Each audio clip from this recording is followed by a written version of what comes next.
10वी आणि 12वीच्या बोर्डाच्या परीक्षांच्या तारखा जाहीर आहेत। यंदाही बोर्डाच्या परीक्षा 2 आठवडे आधी घेण्याचा निर्णय झालेला आहे। 12वीच्या परीक्षा 10 फेब्रुवारी ते 18 मार्च दरम्यान होतील, तर 10वीच्या परीक्षा 20 फेब्रुवारी ते 18 मार्च दरम्यान। 10वी आणि 12वीच्या बोर्डाच्या परीक्षांच्या तारखा या जाहीर झाल्या आहेत।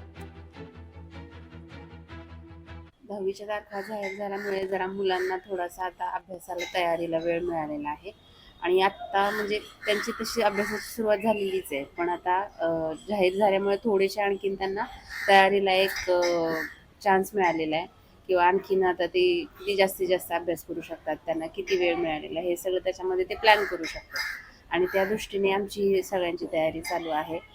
आत्ता 70% अभ्यासक्रम झालेला आहे, अजून 30% बाकी आहे। तो आता आमचा सुरू होईल, इथून डिसेंबरपर्यंत आमचा कंप्लीट होईल। तो 2 आमच्या पूर्वपरीक्षा होतात, एक डिसेंबरमध्ये आणि दुसरी जानेवारीमध्ये, आणि त्या दृष्टीने आमचे पण म्हणजे शिकवण्याचे त्यांना जास्तीत जास्त प्रयत्न राहील। या 4 महिन्यात मुलांना अभ्यासाची आखणी करता येईल, एका विषयाला किती दिवस द्यायचं याचं नियोजन मुलांना व्यवस्थित करता येईल। त्यामुळे 4 महिन्याआधी तारखा जाहीर झाल्यामुळं तसं खऱ्या अर्थाने मुलांचा फायदाच झालेला आहे।